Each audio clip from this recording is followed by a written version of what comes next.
Conversa de Classe, apresentado por Maíra Tangerino. Aqui, mentes únicas se encontram em conversas plurais. Sintonize-se para mergulhar em uma jornada única de aprendizado e descoberta. Olá, pessoal, nossa comunidade educacional, e eu também sei que tem vários perfis aí não educacionais que seguem a gente aqui no Conversa de Classe. Gente, hoje eu tô com uma pessoa que ela é incrível, né? A gente se conhece já há alguns anos e há muito tempo ela tem a minha admiração. A gente se conheceu, acho que há mais de 5 anos, lá nos planos de aula da nova escola, e essa amizade, né, ela foi para além, né? Eu tô aqui com a Karina Padial. Para mim, gente, ela é uma professora, né? E ela é uma professora porque, apesar de não estar numa sala de aula, ela ensina muita coisa e tem uma visão incrível aí sobre educação. E, além disso, ela tem uma sólida experiência na gestão de produtos e de projetos educacionais. E ela liderou, e eu tenho certeza que ainda vai liderar muitas iniciativas na Secretaria de Educação, por um tempo pela Associação Nova Escola, e depois em outras parcerias. Karina, seja muito bem-vinda ao Conversa de Classe. É uma alegria gigante para mim, você não sabe a honra que eu estou aqui, estou até arrepiada de estar sentada junto com você para a gente fazer essa entrevista. E eu já queria começar aqui te soltando a primeira pergunta, né? Como líder pedagógica em diversos projetos, você desenha várias estratégias para apoiar a implementação de políticas públicas. Eu queria saber se você pode contar um pouquinho para a gente alguma estratégia inovadora que tenha sido particularmente eficaz na promoção da qualidade educacional. Karina, boas-vindas. Obrigada. Em primeiro lugar, queria agradecer o convite, a oportunidade de falar sobre esse tema que para mim é tão caro e tão relevante. Agradecer todos os elogios. A admiração é totalmente recíproca. Desde o primeiro momento que a gente se conheceu, eu pude ver a educadora tão inspiradora que você é, Má. Então, queria agradecer e dizer que a nossa parceria segue aí anos a fio, já foram e tem muitos outros para a gente vivenciar. Acho que esse tema é bastante importante para a gente avaliar do ponto de vista de como que as políticas acontecem no Brasil, né? Então, acho que a gente tem um país com políticas bastante atualizadas, bastante contemporâneas, reconhecidas internacionalmente como políticas públicas educacionais bastante inovadoras, mas a gente tem uma grande dificuldade de tornar essas políticas públicas práticas dentro da Secretaria de Educação, mas, sobretudo, fazê-las chegar na sala de aula e, de fato, transformar, seja a prática dos professores, seja a aprendizagem dos estudantes, né? Então, eu acho que quando a gente fala de estratégias que fazem com que essas políticas, de fato, sejam efetivadas, a gente está falando de dois movimentos. Acho que um primeiro, olhar para o sistema, né? Então, o que a gente tem muitas vezes é uma política que ela abrange uma frente pedagógica, por exemplo, vamos dizer aqui, avaliação, só que todo o restante, currículo, formação de professores, recursos didáticos, não estão alinhados ao que a política sobre avaliação fala, né? Então, quando a gente consegue implementar políticas que sejam de fato transversais e de fato sistêmicas, a gente vê resultados muito positivos acontecendo, né?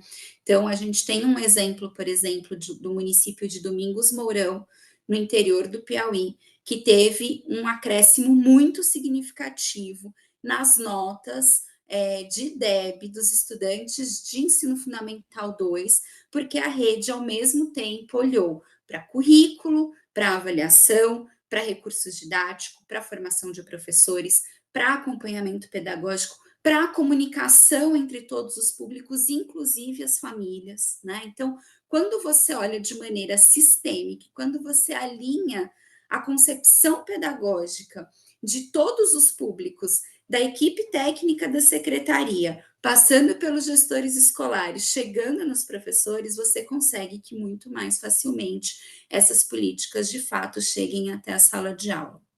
Eu acho que tem ainda uma outra estratégia, que é, de fato, olhar para a prática de cada um dos públicos com os quais você está trabalhando.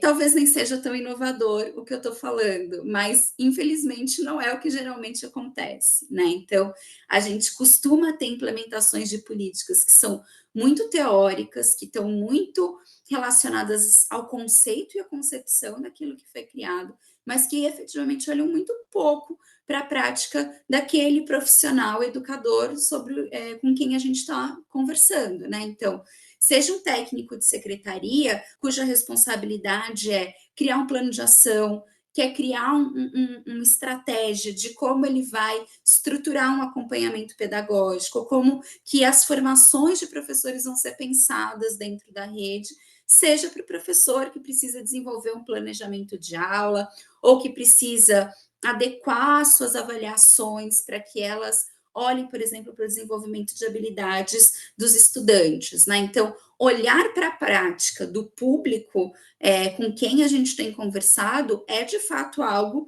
que muda a chave, porque a gente instrumentaliza esse público para colocar as coisas de pé, de fato. Karina, que percepção maravilhosa, né?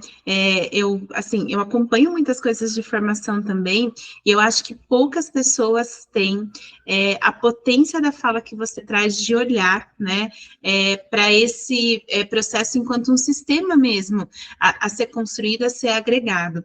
Eu estava pensando aqui que dentro desse sistema, a gente talvez tenha uma peça-chave que ela é essencial, que é a formação continuada, né?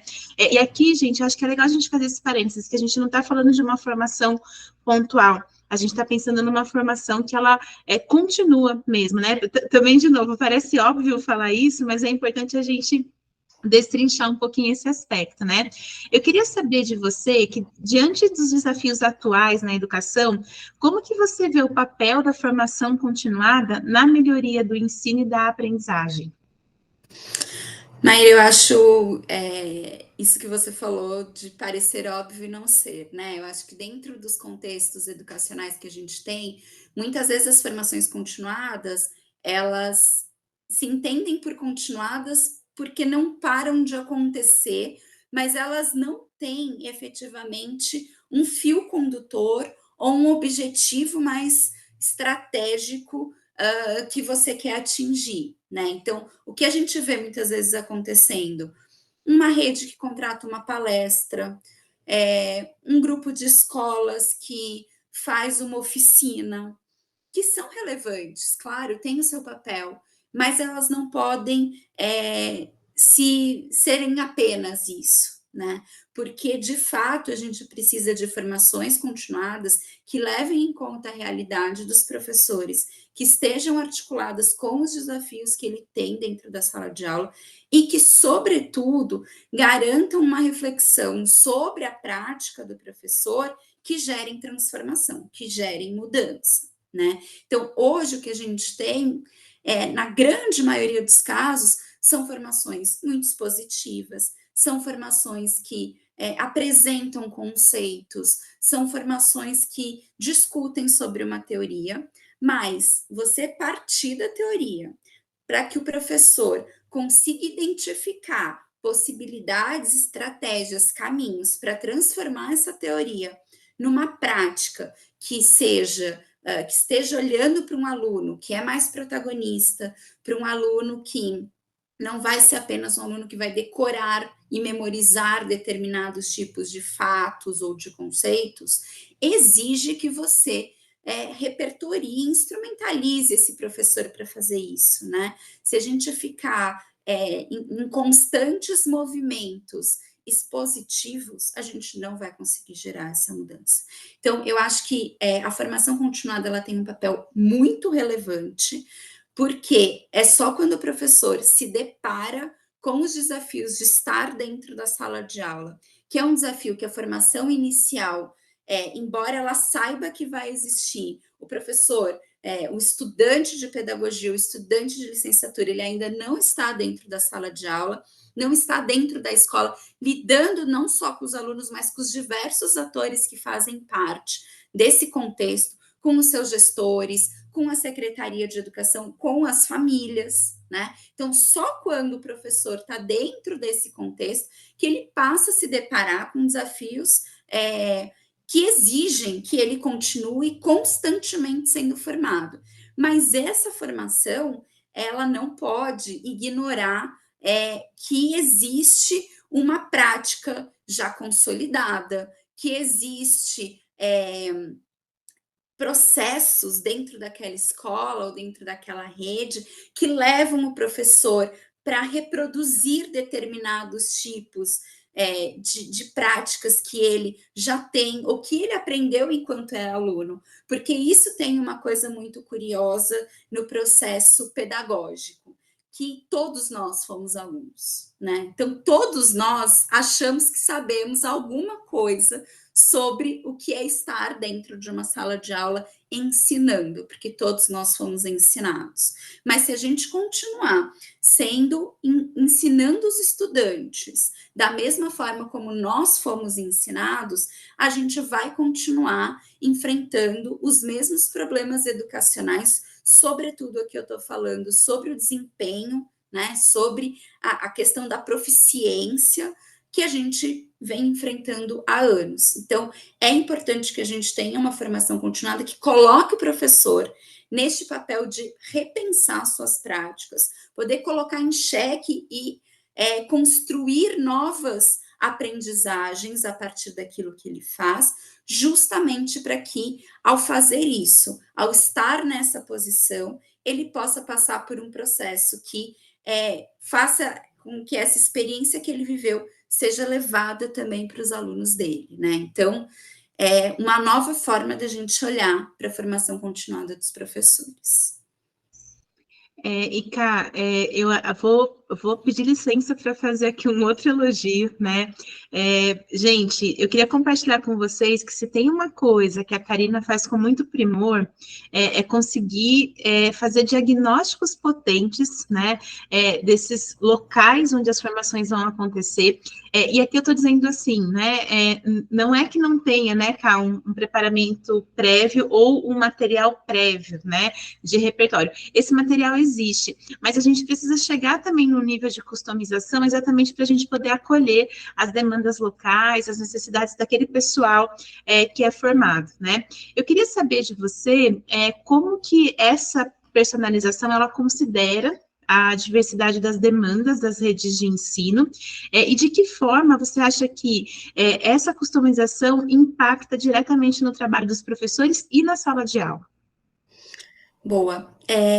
Eu acho que assim, os problemas eles são muito parecidos em todos os cantos do nosso país. A gente, quando entra numa escola, numa secretaria, numa sala de aula, a gente vê problemas muito similares, por mais diverso e enorme que seja o nosso país.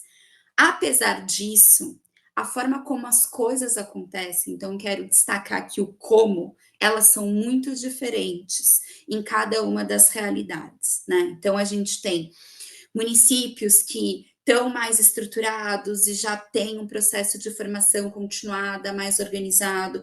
Você tem estados nos quais os currículos já passaram por uma discussão e uma revisão entre os professores. Você tem municípios e estados que não tem nada disso. Você tem redes que são organizadas por etapas, então uma equipe técnica para a educação infantil, uma para o ensino fundamental 1, uma para os anos finais do fundamental, outras que não, que são organizadas por departamentos de avaliação, de currículo. Então, assim, é muito importante a gente entender a maneira como essa rede se constitui para que a gente possa, de fato, oferecer aquilo que previamente a gente já estabelece como ponto de partida, mas considerando o contexto, a realidade e os desafios dessa secretaria, dessa rede, desse conjunto de escolas.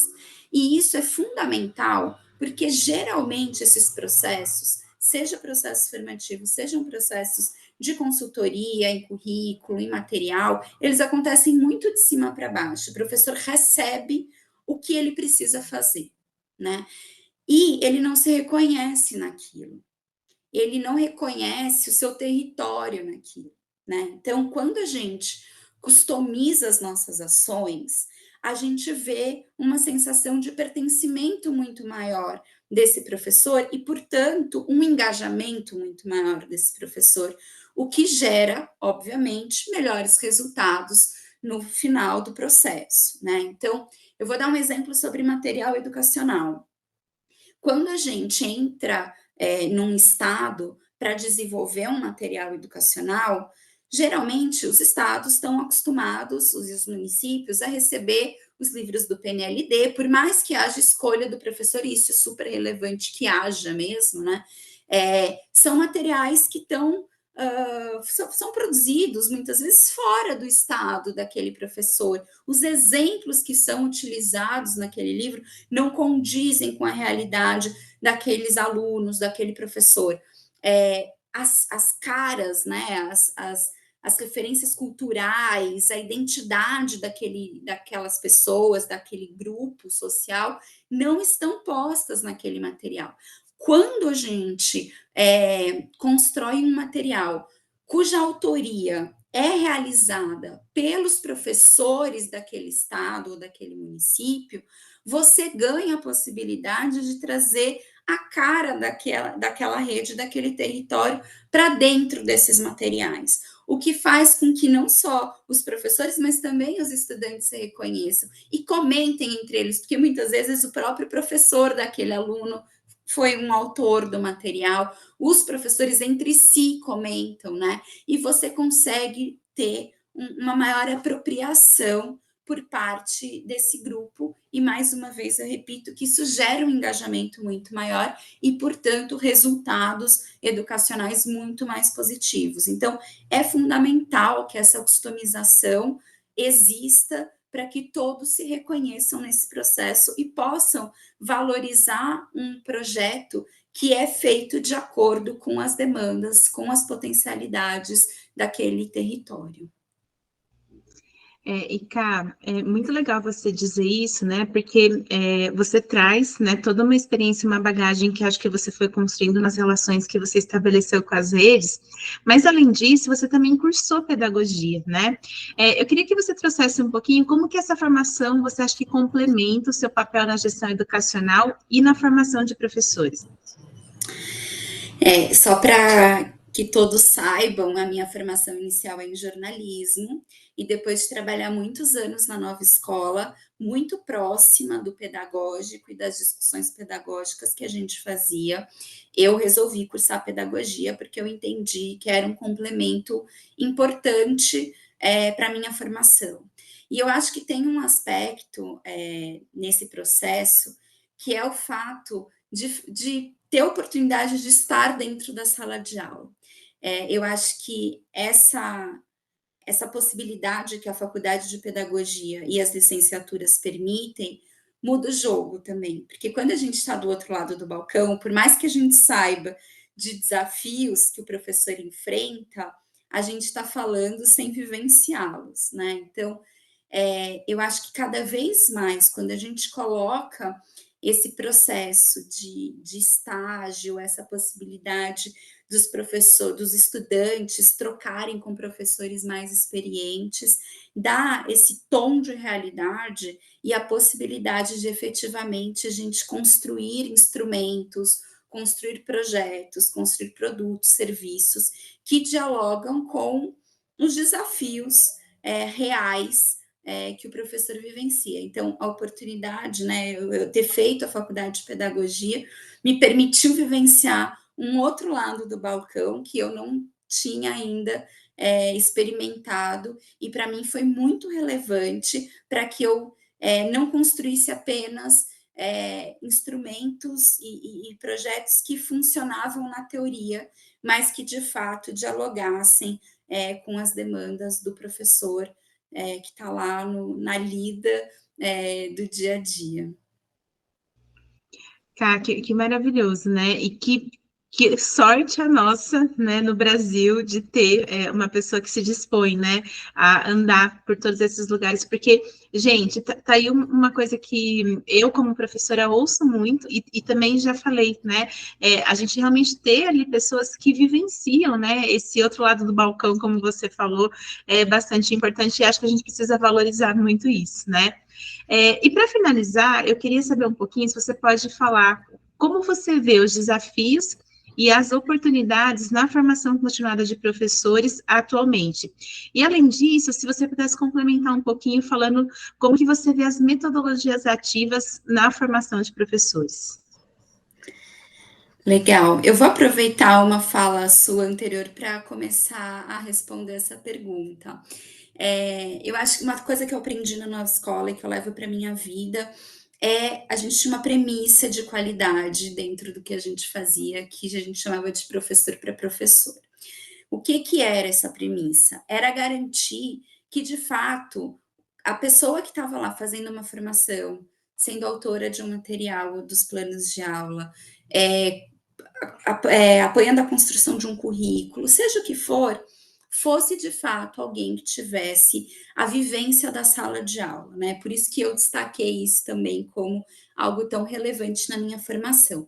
Justamente porque a gente quer que o que a gente constrói seja relevante e tenha muito significado para o professor. Então, quando a gente fala de ser de professor para professor, é levar em consideração não só aquilo que é produzido por especialistas na academia, que é super relevante, a gente bebe muito dessas fontes, a nossa bibliografia sempre foi muito extensa, e você entrou em contato com essa bibliografia, mas conseguir dar esse passo de transformar o que é o que está sendo dito, o que está sendo construído em termos de teoria, de concepção, e traduzir isso para a prática do professor, né? Então, eu já trago esse como um ponto que eu queria destacar, mas também como um desafio da formação continuada, porque, mais uma vez, eu volto a dizer que a gente tem exemplos infinitos de formações cujos palestrantes, formadores, professores, se posicionam diante de um público sentado e passivo e passam 50 minutos, 1, 2, 3, 4 horas, falando incansavelmente sobre questões muito relevantes na maior parte do tempo, mas não dando os caminhos das pedras para que os professores transformem isso numa prática cotidiana, numa prática pedagógica, didática, né? Então, acho que um dos desafios é a gente mudar essa cultura de formação. Uma coisa muito relevante que a gente costuma fazer nas nossas formações é tirar os professores desse lugar de passividade. Então, nem cadeira fixa a gente usa. É pré-requisito das nossas formações que a gente tenha mesas e cadeiras móveis para que a gente distribua os professores em grupo, às vezes em grupos menores, às vezes em grupos maiores, que eles se movimentem pela sala, não apenas como uma forma de se movimentar por se movimentar, mas com intencionalidade de que essa troca aconteça entre eles e com a intencionalidade de que eles produzam conhecimento durante o processo formativo, né? Então, isso eu acho que já é, ao mesmo tempo que um desafio, que é mudar essa cultura, uma grande oportunidade, porque a gente tem pouquíssimos processos formativos no Brasil que, de fato, levam em conta esse processo ativo de aprendizagem por parte do professor, que ele, de fato, coloque os seus conhecimentos em xeque, aquilo que ele já sabe, para criar hipóteses do que está funcionando, do que não está funcionando, para reconstruir essas práticas a partir de novos saberes, ou não precisa ser de novos saberes, mas de refletir sobre os saberes que ele já tinha, né? Então, acho que esse é um grande desafio e uma grande potencialidade. Acho que outro é algo que a gente já falou, que é relacionar essa formação, de fato, com a realidade e os desafios do dia a dia do professor, né? Então, não fingir que a gente tem um mundo ideal em que o professor chega numa sala de aula e ele tem 30 alunos, isso quando estou colocando aqui um número médio, a gente sabe que tem 40, 50, enfim, professores que lidam com realidades bastante distintas, mas que esses alunos vão estar lá totalmente disponíveis a ouvir o professor. A gente nem quer isso, a gente nem quer que os alunos estejam apenas sentados e preparados para ouvir o professor. A gente quer justamente que esse movimento que a gente gere nas formações, o professor também possa gerar com seus estudantes, que cada vez menos a gente veja salas de aula organizadas em filas, sem que haja de fato uma intencionalidade para a troca desses estudantes, né? Então, está relacionado a essa realidade. A gente sabe que o Brasil tem inúmeras dificuldades, até na infraestrutura das escolas, né? Escolas que não conseguem oferecer para os professores computador, projetor, internet, né? Então, como que a gente lida com essas diferentes realidades e apoia o professor no que é efetivamente o seu desafio? E eu acho que tem um terceiro desafio que está relacionado a tudo isso que eu disse até agora e que responde a sua última pergunta, que é a introdução, de fato, de metodologias ativas nesse processo. E eu gosto de falar sobre isso porque muitas vezes a gente vê estampado em muitos lugares essa expressão, metodologias ativas, e uma lista de metodologias ativas que você possa desenvolver na formação de professores ou com seus estudantes, e essa lista como se fosse uma grande revolução na educação, a bala de prata que vai resolver todos os nossos problemas. Não é dessa forma como eu entendo metodologias ativas. Eu acho que quando a gente fala em metodologias ativas, é justamente tirar o estudante e o professor desse lugar de passividade no processo de ensino e aprendizagem e colocá-los como ativos, né? E ativos não é atividade, não é fisicamente se movimentando, levantando do seu lugar e vendo o professor fazendo um experimento, por exemplo.